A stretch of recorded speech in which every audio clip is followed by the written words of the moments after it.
안녕하세요. 오늘 프로그램의 진행을 맡게 된 서울 아산병원의 홍창기입니다.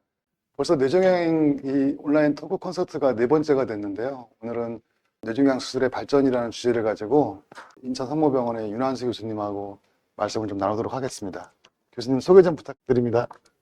안녕하세요. 인천성모병원 신경외과 윤완수입니다. 저는 내시경 수술과 그리고 각성 수술에 대해 관심이 많고 그에 대해서 전문으로 수술하고 있습니다. 뇌종양이 굉장히 종류가 많잖아요, 교수님. 네, 그러다 보니까 수술 방법도 굉장히 다양하고 또 치료법이 많아서 환자분들이 병원을 선택하거나 진료를 선택할 때 되게 어려움을 겪는데 오늘 좀 환자분들이 질문하신 거에 대해서 구체적으로 사례를 설명해 주시면서 그 이해를 도와주시면 좋을 것 같아요. 그 뇌종양이 예전보다 한 10년 이상 보면은 크게 발전이 없어 보이지만 한편으로는 굉장히 많이 발전을 한 것 같아요. 어떻게 보세요? 제가 물론 이제 뇌종양을 담당하다 보니까 그렇게 느끼는 건지 모르겠는데 거의 1, 2년만 해도 트렌드가 많이 바뀌고 그리고 수술 기법들이 많이 좋아지고 사실 이제 그 중에는 많은 영향을 주는 게 기구라든지 수술 재료라든지 그런 게 많이 발달되면서 뇌종양 수술들이 최근 제 느낌에도 10년 안에 꽤 많이 발전한 것 같습니다. 또 뇌종양이 꼭 수술만으로 치료하는 건 아니잖아요. 네. 물론 수술이 중요하긴 한데 비수술요법으로 방사선을 한다든가 방사선 수술도 있고 방사선 치료도 있고 네. 이런 것들이 많이 도입이 되면서 그런 쪽으로 많이 발전을 하는 것 같아요. 교수님은 그런 사례들이 많으신가요? 사실 제가 이제 방사선을 담당하지 않아가지고 그에 대해서 좀 말씀드리기는 어려운 부분이 있고요. 그런데 이제 최근에 여러 이제 방사선 장비들이 이제 국내에 도입되면서 조금 형태들이 좀 다양해지는 것 같습니다. 오늘 교수님이 오신다고 해서 환우분들이 많은 질문들을 주셨어요. 그 질문들을 답변하시면서 좀 소개를 해주시면 좋을 것 같아요. 홍창인 교수님, 제가 질문이 있는데요. 네. 뇌종양이 이제 어떤 형태의 수술 방법이 있는지 한번 설명해 주실 수 있으실까요? 그 예전에는 뇌종양 수술한다 그러면 방법이 하나밖에 없었죠. 그냥 개두술. 네. 그러니까 머리를 이렇게 오픈한다 그러죠. 개두술밖에 없었는데 최근 이제 뭐 한 10년, 20년 정도 전부터 굉장히 빠른 속도로 수술법이 이렇게 발전을 하고 있는 것 같아요. 제일 많이 지금 사용되는 게 이 비강, 코를 통해서 뇌 밑바닥을 들어가서 수술하는 이 내시경 수술이 발전을 했고요.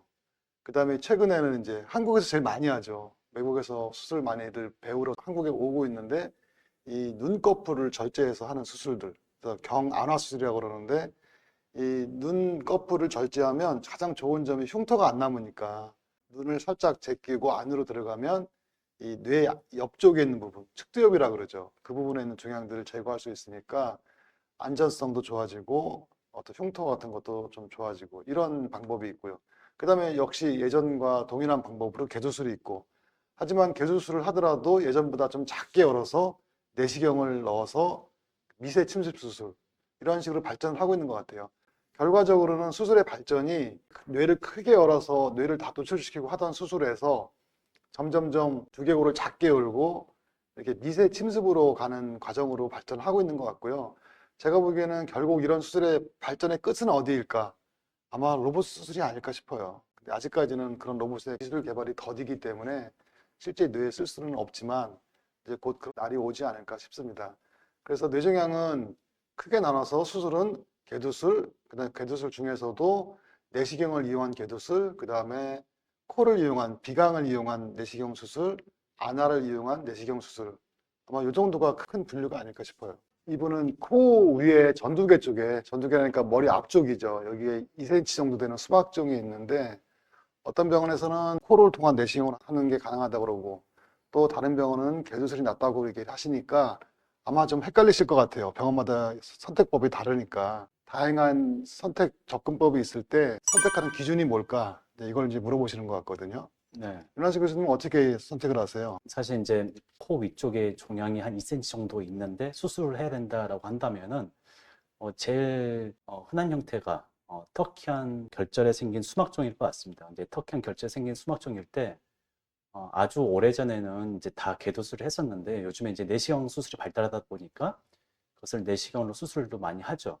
내시경 수술을 하게 되면은 종양을 직접적으로 먼저 제거를 하고 그 이후에 시신경을 만나게 되고 특히 이제 터키한 결절 증후군 같은 경우는 시신경이 나오는 그 뼈에 나오는 그 구멍에 침범되는 경우들이 많은데 그 부분을 먼저 제거할 수 있으니까 분명 장점이 있습니다. 하지만 이제 수술하고 나서 뇌척수액이 셀 수 있다는 이제 그런 부담감 때문에 이게 내시경 수술을 할 때 종양을 빠르게 제거하고 시신경을 건드는 일이 좀 적긴 하지만은 뇌척수액이 셀 수 있다는 그런 좀 단점이 있다 보니까 그것을 고려를 해서 네. 판단을 해야 될 것 같습니다. 저도 요즘 외래 진료를 보다 보면 환자분들이 미리 많이 공부를 하셔가지고 50일 때 이미 저는 코 내시경으로 해주세요 이런 분들이 계시거든요.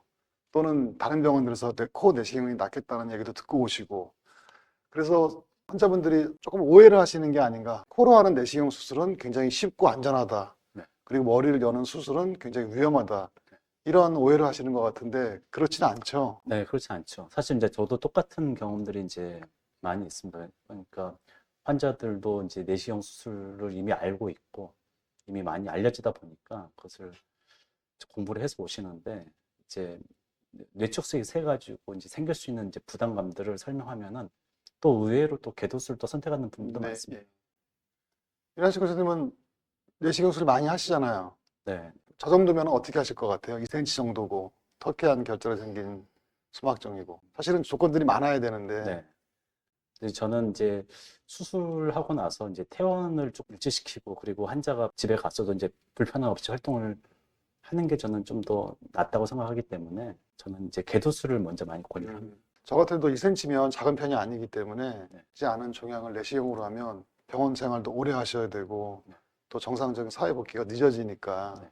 제가 보기에도 궤도술이 낫지 않을까. 근데 하지만 뭐 내시경이 안 되는 건 아니잖아요. 그렇죠. 진짜 사진을 정확하게 보고 그 전문의하고 상담을 충분히 하시고 결정을 하셔야 될 것 같습니다. 다음 질문은 성상세포종인데 이건 악성에 해당되죠. 저등급이라 할지라도. 이게 이제 언어 중추 근처에 있는 것 같은데 이런 경우에 각성 수술을 할 수 있다고 이렇게 얘기를 들으셨나 봐요. 그래서 각성 수술이 실제 어떤 도움을 주고 그다음에 형광수술까지 같이 첨부를 하면 실제 안전하게 수술할 수 있는지 이런 사례들을 좀 윤환식 교수님이 많이 하셨으니까 설명을 좀 해주셨으면 좋겠어요. 특히 이제 언어 관련된 부분에 대해서 각성 수술을 많이 하죠. 근데 이제 왜 각성 수술을 해야 되는지부터 먼저 좀 고려를 해야 되는 부분들이 있습니다. 교수님, 근데 각성수술이라고 하면 모르는 분이 많을 것 같아요. 네. 그 전에 각성수술이 뭔지 좀 설명을 해주셨으면 좋겠는데요. 각성 수술이라는 것은 중간에 종양을 뗄 때 그 순간 떼기 전에 환자를 깨워가지고 여러 가지 평가를 먼저 하는 겁니다. 언어 기능이라든지 아니면 운동 기능이라든지 그런 것들을 평가를 해가지고 확인해 보고 그 부분들을 이제 종양을 제거할 때 그런 평가되는 부분들에 문제점이 있을지 없을지를 조금 고려를 해서 종양을 제거하는 형태를 각성 수술을 합니다. 그래서 상대적으로 이제 반대로 이야기하면은 전신 마취를 하게 되면은 정확하게 수술 중에 환자 상태를 평가할 수가 없죠. 운동 기능은 평가할 수 있지만은 특히 언어 기능이라든지 다른 부분들은 좀 평가할 수가 없기 때문에 각성 수술은 수술 중에 환자를 좀 깨워서 언어라든지 아니면 운동에 좀 더 좀 디테일한 면 그런 부분들을 확인하면서 제거하는 게 각성 수술입니다. 환자분이 의식이 깨어 있으니까 막뭐 수술을 진행을 하면 혹시 머리가 아프거나 수술 부위가 아플까 봐 걱정을 많이들 하시는데 그러진 않을까요? 처음에 이제 아픈 부분들이 몇 군데 있긴 있습니다. 근데 첫 번째 뭐냐면은 자색 때문에 조금 많이 환자가 힘들어합니다. 종양 제거하는 시간이 한 1시간 남짓은 걸리는데 그 기간 동안 환자가 움직이지 말아야 되는데 그 기간 동안에 환자가 그 자세 때문에 좀 힘들어하고 통증들이 좀 있습니다. 그리고 두 번째는 환자 머리를 고정하고 있기 때문에 고정하는 핀 때문에 생긴 통증들이 있고. 근데 하지만은 다행스러운 것은 대부분의 이제 뇌들은 통증을 느끼지를 못하기 때문에 종양 제거하는 동안에는 통증을 느끼지 못하면서 종양을 제거할 수가 있습니다. 네, 윤한수 교수님이 각성수술을 많이 하시니까 오늘 가져오신 사례를 가지고 설명을 해주시면 도움이 많이 될 것 같아요. 사진을 하나 보셔야 될 것 같은데 31세 남자분이 있고 경련, 간질 주스로 내원했던 환자분입니다. 환자는 오른손잡이였고 MRI 상에서 왼쪽 전두엽에 미만성 저등급 신경교정, 이제 신경교정이 의심됐던 환자분입니다. 저기 MRI에서 왼쪽에 하얗게 보이는 부분이 종양인 거죠? 네, 맞습니다. 사진에서는 오른쪽이지만 네, 사진은 반대로 보이기 때문에 실제 환자분의 왼쪽인 거고요. 네, 맞습니다. 왼쪽이 되게 언어 중추가 있으니까 수술하기가 좀 부담스러운 부분이죠. 네.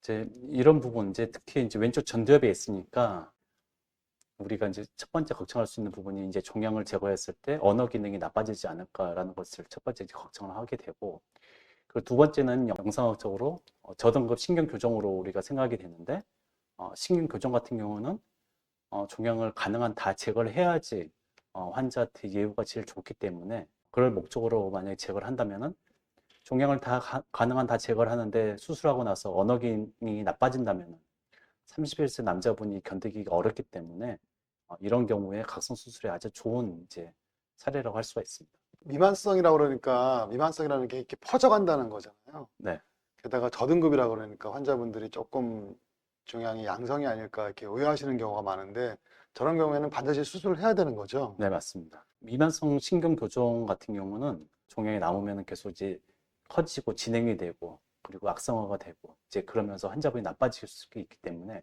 수술로서 그것을 막을 수가 있기 때문에 종양을 가능한 다 제거해야 됩니다. 이 환자 같은 경우는 경련 주사로 내원했지만은 수술 전에 인지 기능을 이제 평가하게 되면은 꼭 경련 이외에 또 언어 기능 이외에 이제 다른 것들의 이상을 확인할 수가 있는데 이 환자 같은 경우에서도 보면은 기억력이 저하가 되는 것들, 공간 인지 능력이 더 저하되는 것들을 확인할 수가 있습니다.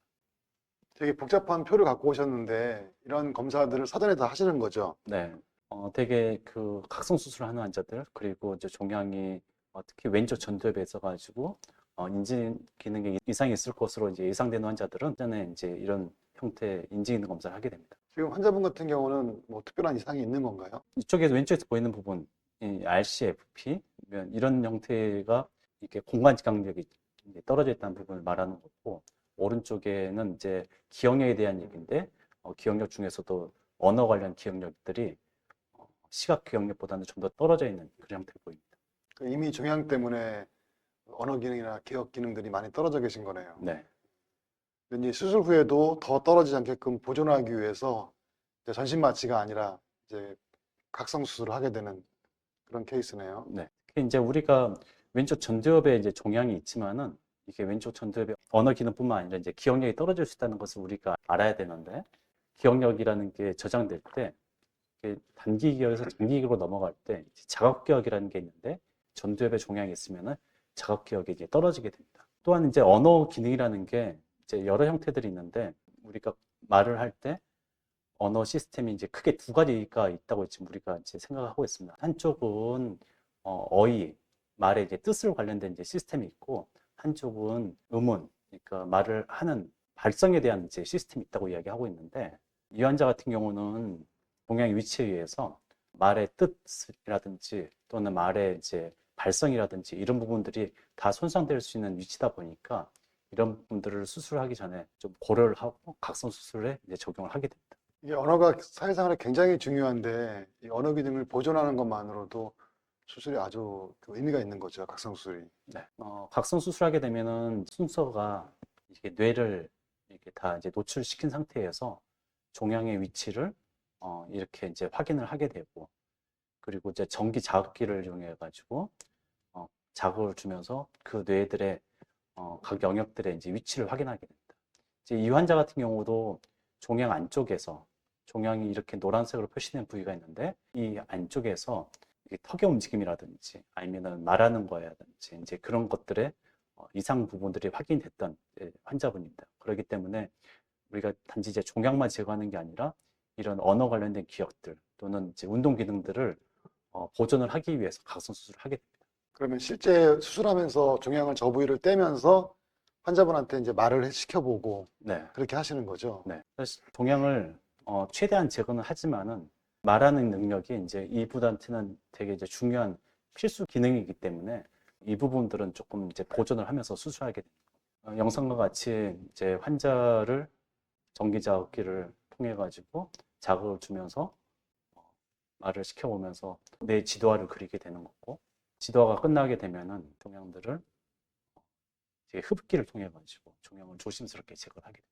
저렇게 종양을 제거할 때는 환자분은 느낌이 없는 거죠. 네, 아주 드물게는 좀 통증을 호소하시는 분들도 있는데 대부분들은 통증을 호소하지는 않습니다. 지금 전기 자극이 들어가는 이 부위를 했을 때 환자가 이제 말을 못하는 일이 있었기 때문에 이제 3번, 1번, 2번 이 부위 뒤쪽으로는 종양을 더 이상 제거하지 않고 이제 멈추게 됩니다. 나무 부분만 대부분 이제 종양을 이렇게 제거를 할 수가 있는 거고, 주위에 혈관이라든지 그런 부분들을 당연히 보존을 하면서 종양을 제거하게 됩니다. 종양을 다 제거를 하고 나면은 이제 이렇게 이제 제거한 부위가 이렇게 남게 되고, 앞서 말씀드린 것처럼 이렇게 3번, 1번, 2번 있던 부위가 아마 이쯤 될 것 같은데, 그 부분들은 일부를 남기게 됩니다. 하지만 이제 수술하고 나서 영상을 찍어보면은 남은 부위가 사실 그렇게 많지는 않고, 이제 그 이유는 이제 추적 관찰하게 되는데, 이 환자분은 수술 전 영상이 이제 저등급이라고 생각을 했는데, 수술 후에는 저등급이 아니라 고등급이라고 확인되었기 때문에, 그러네요. 그렇기 때문에 그 이후에 방사선 치료라든지 항암 치료를 하면서 지금 경과 관찰을 하고 있습니다. 예. 수술은 굉장히 잘 됐는데 예상치 않게 등급이 4등급이 나왔네요. 아마 이게 또 수술을 해야 되는 이유 중에 하나인가 싶어요. 영상만으로는 정확한 진단을 할 수 없기 때문에. 맞습니다. 우리가 영상으로 이제 저등급이라고 생각한다 할지라도, 이제 나이가 많다든지 또 일부의 환자들 같은 경우는 나이가 젊어도 이렇게 고등급이 나오는 경우들이 있기 때문에 꼭 조직 검사 결과를 확인해야 됩니다. 수술 다행히 잘 돼서 다행이네요.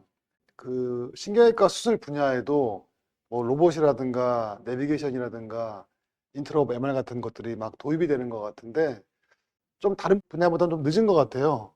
근데 이런 것들이 꼭 필수적인지 아니면 얼마나 그 수술에 도움이 되는지 교수님 경험은 어떠신가요? 내비게이션은 당연히 현재 뇌종양을 할 때는 당연히 이제 필수적으로 이제 사용하는 장비고, 로봇은 또는 이제 그 이외에 뭐 렉셀 프레임이라든지 이런 것들은 조직 검사를 하는데 현재 좀 사용되는 것 같습니다. 좀 보수적이죠. 네. 아직까지는. 사실 내비게이션은 좀 사용된 지가 오래됐죠. 역사적으로 신경외과 영역에서. 근데 내비게이션이라는 게 정말 우리가 차를 타고 어디 목적지를 정확하게 가는 것처럼 병변의 위치를 정확하게 찾을 수 있을 때 많이 도움을 주는 그런 방법이고, 사실은 이게 종양을 떼는데 직접적인 영향을 주지는 않지만 위치를 찾는 데 굉장히 중요하죠. 네, 그리고 종양의 위치를 좀 알고 있어야지 이제 피부 절개 범위라든지 뼈의 절개 범위라든지 또는 이제 안쪽에 있는 혈관이라든지 그런 것들을 우리들이 예측할 수 있기 때문에 내비게이션은 이제 뇌종양 수술한 데서는 필수 장비입니다. 그쵸, 거의 기본으로 다 쓰고 있는 거죠. 그 다음에 이제 인트라옵 MRI는 사실 많이 쓰이지가 않고 있고, 제가 봐도 해상도도 좀 떨어지고 또 하는 방법이 힘들고 오래 걸리니까 아직은 별로 이렇게 효율적으로 사용되는 것 같지는 않습니다, 이거는. 예, 사실 저도 이제 인트로피 MRI가 저희 병원 없기 때문에 경험이 없지만은 보편적으로 사용하지는 못하는 것 같습니다. 그 다음에 이제 로봇. 사실은 로봇이 제일 화두인데, 네. 뭐 외과 분야나 산부인과 분야 같은 경우에는 로봇 서저리가 굉장히 많이 사용되죠. 네. 근데 아직까지 신경외과 영역에서의 로봇은 굉장히 지금 조직 검사에 이렇게 국한돼서 쓰고 있는 것 같아요. 네. 앞으로는 어떠실 것 같아요, 전망이? 제가 뭐 그걸 전망할 능력은 아직 되지는 않은 것 같은데 그런데 이제 로봇이 이제 현재 쓰는 거 보면 이제 두 가지 형태가 있는 것 같습니다. 이제 다빈치나 네. 아니면 신경외과에서 쓰는 조직 검사용 로봇이 있고, 또는 이제 수술을 옆에서 도와주는 협동 로봇 같은 이제 그런 형태가 있는 것 같습니다. 그래서 이제 협동 로봇 같은 이제 수술 옆에서 보조자를 좀 도와주는 형태의 로봇은 아마 조금 더 활발하게 사용이 될 것 같고, 나머지 그 위에 다빈치 같은 장비는 아마 신경외과 영역에서는 조금 사용하기 좀 어려울 것 같습니다. 제가 봐도 아직 신경외과 영역에서 로봇 서저리의 도입이나 활용도는 굉장히 좀 제한적인 것 같고요. 네. 뭐 결국에는 나중에 많이 이제 도입이 되겠지만 아직까지는 그 기술력으로는 좀 사용이 어려움이 있는 것 같습니다. 근데 어쨌든 제 생각에는 좀 발달을 하긴 해야 되는데, 협동 로봇 같은 형태가 먼저 좀 발달해 줬으면 하는 아마도 마음이에요. 그렇지 않을까 네. 싶어요. 그러니까 지금은 사람이 이제 도와주는 역할을 이제 로봇이 도와주는 거죠. 네. 직접 집도는 이제 사람이 사람이 하는 하더라도, 거고, 네. 그 사람을 도와주는 역할 정도. 네. 아마 제가 봐도 그게 맞는 것 같고, 네. 그쪽으로 지금 발전을 하고 있는 것 같습니다. 근데 어쨌든 어떤 형태든지 간에 지금 신경외과 영역에서 로봇 서저리는 제가 보기엔 조금 더 시간이 필요한 것 같아요. 워낙 정밀한 분야이고 또 아직 기술력이 그 정도는 못 되는 것 같기 때문에 다빈치처럼 사용되려면 조금 더 시간이 필요하지 않을까.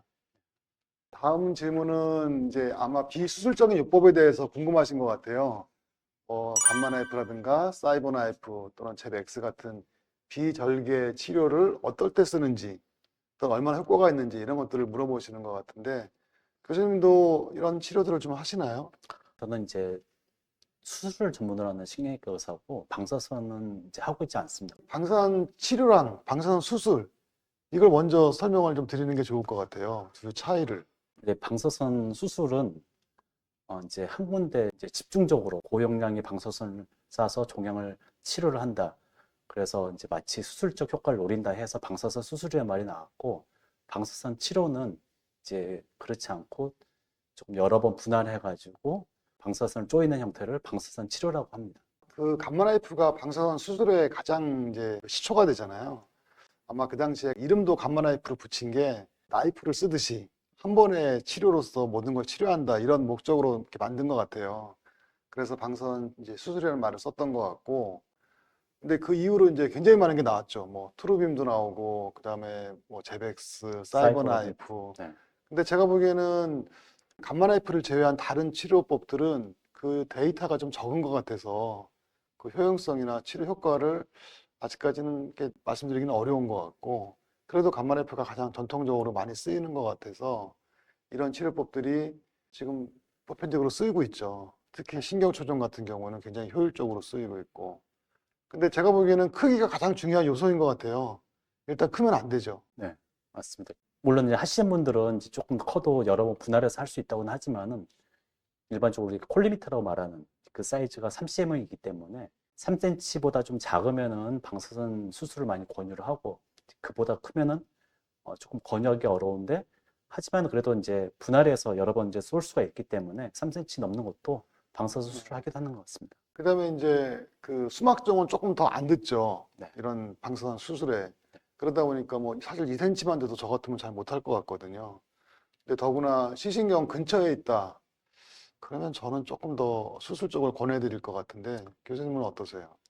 사실 이제 저도 같은 의견입니다. 이게 방사선을 그래도 조금 이제 많은 여러 가지 방법으로 해서 안전해지긴 했지만은 신경과 가까우면은 아무래도 방사선에 의한 이제 신경 손상이 부담감이 있거든요. 그래서 증상이 없으면은 조금 더 경과관찰 하는 게 맞을 것 같고요. 만약 증상이 있다면은 수술을 먼저 고려를 하는 게 어떨까 하는 게 제 의견인데, 이제 이거는 이제 담당 교수님과 충분히 좀 상의를 할 필요가 있는 것 네, 같습니다. 쉽게 결정할 수 있는 문제가 아니라서 네. 케이스를, 그러니까 실제 사진과 내용을 다 보고 여러 교수님하고 상의를 해봐야 이 치료가 적응증이 될지 결정할 수 있을 것 같습니다. 실제 감마나이프를 한번 하면요, 뭐 수술도 마찬가지지만 되돌이킬 수가 없는 거기 때문에 치료하기 전에 충분히 고민을 하시고 논의를 하신 다음에 결정하시는 게 좋을 것 같아요. 다음 질문은 되게 어려운 질문인데요. 크기가 1.9cm 수막종이고 전두개죠. 아마 이게 후각신경에 생긴 그 종양 같은데 약간 시신경하고는 한 2.7mm 떨어져 있고요. 근데 아마 이분께서 여러 군데 병원을 가보셨는데 첫 번째 병원에서는 코 내시경으로 충분히 제거가 가능하다. 두 번째 병원에서는 개도술이 더 안전하다. 세 번째 병원에서는 크기가 작아서 6개월 관찰이 좋겠다. 이렇게 말씀을 들으니까 환자분이 아마 굉장히 헷갈리셨을 거예요. 다 다닌 병원이 다른 얘기를 하니까. 그래서 저도 환자분들 보면은 이렇게 왜 얘기가 다 다르냐고 헷갈려 하시는 경우가 많은데 어떻게 말씀해 주실 수 있을까요? 이런 경우가 흔하죠. 굉장히 흔하죠. 네, 예. 굉장히 흔합니다. 일단은 첫 번째 좀 고려해야 될 부분들이 있는데, 이게 수막종 같은 경우는 대부분들이 양성이죠. 80%가 양성입니다. 네. 그럼 양성이라 할지라도 조금 잘할 수는 있어요. 1년에 한 1mm, 2mm, 이제 평균 잡았을 때 1.5mm라고 할 수 있겠는데 좀 잘할 수는 있죠. 이제 그러기 때문에 그것을 먼저 생각을 해야 되고, 두 번째는 이제 환자 나이입니다. 그래서 환자 나이가 고령이라고 한다면은 1년에 1mm, 2mm 자라는 게 부담감이 없거든요. 그리고 증상이 이제 사는 동안은 문제가 없을 수 있고. 근데 이제 환자가 젊다면은 조금 다른 문제가 될 수도 있습니다.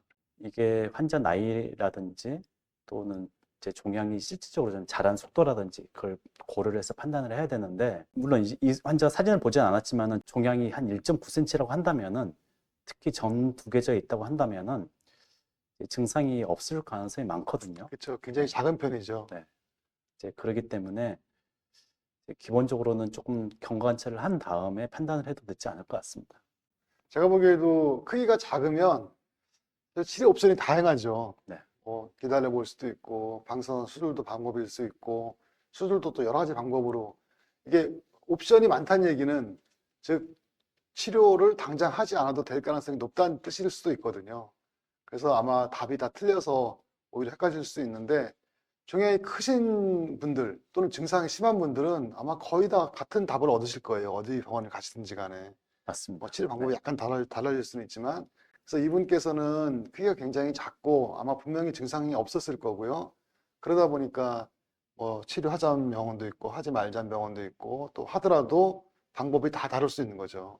의사가 선호하는 방법들이 있거든요. 본인이 자신 있는 방법들도 있고 그런 걸 권해드린 거니까 좋게 말씀드리면 뭘 해도 상관없다 이렇게 들을 수도 있죠. 네. 제가 보기엔 그런 것 같습니다. 네. 여기서도 이제 내시경 얘기가 나왔는데 내시경 수술이 장점이 있기도 하지만 좀 단점도 있거든요. 그렇죠. 특히 제일 큰 단점은 어쨌든 뇌축색이 셀 수 있다는 거. 그게 치명적일 수도 있죠. 네. 뇌축색이 세면은 일단 입원 기간도 길어지게 되고 감염 위험률도 높아지게 되고 하기 때문에 내시경 수술이 막 이제 매력적으로 보인다 할지라도 좀 선택에 있어서는 네. 좀 신중을 해야 되지 않을까 싶습니다. 이분 질문을 보면 이제 시신경이랑 떨어져 있잖아요. 2.7mm라고는 하지만 좀 떨어져 있는 거 보면은 더 아마 이마 쪽, 앞쪽으로 나와 있는 것 같아요. 이런 경우가 척수액의 살 확률이 더 높은 거죠. 맞습니다. 네. 더 좀 위험할 수 있는 수술이라서 사실은 좀 신중하게 결정을 해야 되는 경우가 많습니다. 병이 중하지 않은 분들, 심하지 않은 분들은 치료법이 다양할 수 있다는 거를 꼭 알고 계셔야 될 것 같고, 아주 병이 크거나 심각한 분들은 사실 어느 병원에 가도 아마 비슷한 말씀을 들으실 거예요. 그래서 그런 이유 때문이라고 이해를 하시면 될 것 같습니다. 이제 마지막으로는 아직 증상은 없으신 분인데 전두엽에 역시 한 작은 한 1.5cm 되는 저등급 교정이 발견되었다. 저등급 교정이 있어서 장기적으로 어떻게 될지 안전성이 걱정된다. 이렇게 말씀을 하셨거든요. 그러니까 전두엽에 1.5cm 저등급 교정이면 사실은 굉장히 작고 그리고 진짜 더등급 교정일지도 확실치 않은 상태시고 그죠? 이게 종양이 아닐 수도 있잖아요. 맞습니다. 이런 경우는 어떻게 하세요, 교수님은? 이게 이제 1.5cm MRI 영상에서 판독상에서 저등급 교정이라고 이제 판독이 나온다 할지라도 꼭 이게 종양이 아닐 수도 있거든요. 그래서 일단 첫 번째 그걸 고려를 해야 되고 이제 두 번째는 정말 이게 저등급 종양이라고 한다면은 몇 가지 좀 고려를 해야 될 게 있는데 이제 첫 번째는 이제 종양의 자란 속도죠. 저등급 신경 교정 같은 경우는 1년에 한 3mm 정도는 자랄 수 있어요. 근데 이제 그 정도 속도로 자란다고 한다면은 정상적인 속도니까 조금 더 지켜볼 수도 있습니다. 만약 경기가 없다면. 그런데 이제 그보다 좀 더 빠르다 그러면은 조금 문제가 있는 거고요. 두 번째는 이게 종양이 어쨌든 저등급 신경 교정은 이게 저등급이긴 하지만은 앞서 말씀하셨던 것처럼 이게 양성은 아닙니다. 이게 지금 등급이 낮은 악성인 것 뿐이고 고등급의 악성 종양이 아니라는 거지. 이게 이제 나중에 가서는 이제 문제가 될 수가 있습니다. 그래서 계속 크게 커지면은 악성도가 좀 더 높아질 수 있고 문제를 일으키기 때문에 이게 종양이 얼만큼 빠른 속도로 그리고 어느 정도까지 커지는지를 좀 고려를 해야 됩니다. 이게 이제 현재까지는 이제 저등급 신경 교정의 가장 좋은 치료법은 수술적 제거입니다. 수술적 제거를 하고 나서 그 위에 항암 치료라든지 방사선 치료를 하기도 하지만은 수술적 제거가 제일 큰 영향을 주는데 이제 최근에 이제 나온 신약이 이제 보라시네즘이라는 약이 있는데 이제 그런 약들은 저등급 신경 교정의 진행을 막는다고 되어 있기 때문에 아직 국내는 좀 도입이 안 됐지만은 아마 그 약이 이제 도입이 되면은 또 많이 이제 환자들한테 도움이 될 것 같습니다. 제가 보기에도 저등급 교정이 확실하다면 일단 수술을 하는 게 맞겠죠, 그죠? 네. 맞는데 되게 이제 크기가 작을 때는 이게 종양인지 아닌지도 불확실하니까 대부분은 증상이 없으시다면 네. 추적 검사를 해보는 게 먼저일 거고요. 만약에 증상이 있다면 펫 검사라든가 아니면 조직 검사까지도 해볼 정도로 확실하게 해야 될 것 같고 그 다음에 이제 수술을 고려하든가 이렇게 해야 되겠죠. 이 저등급 신경 교정은 이제 주중성들이 이게 경기니까 네, 그렇죠. 경련을 많이 하니까. 경련이 없으면은 나머지 두통이라든지 그런 증상과는 관련이 없기 그렇죠. 때문에 예. 좀 더 지켜봐도 될 것 같습니다. 의외로 그 두통으로를 많이 검사하고 오시는데 환자분들께서 근데 뇌종양이 두통과 연관 있는 경우가 흔치는 않죠. 두통이 있을 정도의 뇌종양은 정말 큰 종양들인 네, 그렇죠. 경우들이 많고 이제 종양과 관련이 없는 두통을 호소하는 사람들이 많습니다. 근데 이제 우리가 이제 언론이라든지 이제 많이 알려진 내용들이 두통, 경기 이제 그러다 보니까 환자분들이 두통과 또는 어지럼과 이제 종양을 많이 이제 연관지어 생각하시는 것 같은데 대부분 사실 그러지는 않는데 종양이 상당히 크다든지 또는 빠르게 자란다든지 이제 네. 그러면은 두통과 관련이 당연히 있을 수 있습니다. 이것을 마지막으로 이제 환자분들께서 보내주신 질문에 답변을 다 드렸는데요. 뇌종양이 워낙 다양하고 또 영상 자료와 또 환자분의 증상, 나이 모든 걸 고려해서 결정을 해야 되기 때문에 아마 시원한 답변이 되긴 좀 어려웠을 것 같습니다. 그래도 조금이나마 도움이 되기를 바라고요. 저희가 뇌종양 그 온라인 토크 콘서트를 총 4회로 계획을 짰었는데 이제 마지막 편을 좀 아쉽지만 마무리를 하게 됐고요. 한 번 하고서 아쉬워서 4번을 했는데 그래도 부족한 것 같아요. 나중에 기회가 되시면 윤한수 교수님 나오셔서 다시 한번 말씀을 해주시면 더 좋을 것 같고요. 이것으로 마치도록 하고 윤한수 교수님 인사 부탁드립니다. 이제 뇌종양이라는 병 자체가 한 가지 이제 진단이 아니라 여러 가지 형태의 조직 진단을 포함하는 병이다 보니까 일반화해서 이야기하기가 어렵습니다. 그리고 앞서 말씀드린 것처럼 아직도 이제 기술 발전들이 이제 계속 이루어지는 이제 상황이다 보니까 어떻게 치료가 나왔는지는 아직 이제 단언해서 이야기하기는 어려운데 많은 의사들, 많은 또 대학병원에 계시는 교수님들이 노력을 많이 하셔가지고 예전에 비해서 많이 기술 발전도 많이 이루어지고 환자들의 수술 성과들도 많이 좋아지고 있고 10년, 20년 안에 꽤 많은 발전이 이루어진 분야가 뇌종양 분야입니다. 그렇기 때문에 환자분들도 뇌종양이라고 너무 걱정하지 마시고 가까운 이제 병원들 찾아가서 교수님과 상의를 해서 결정하시면은 아마 최선의 답을 아마 해주실 거라고 생각합니다. 네, 도움을 주신 윤한수 교수님 그리고 시청해 주신 환자분들께 감사드리고요. 이것으로 마치도록 하겠습니다. 감사합니다. 감사합니다.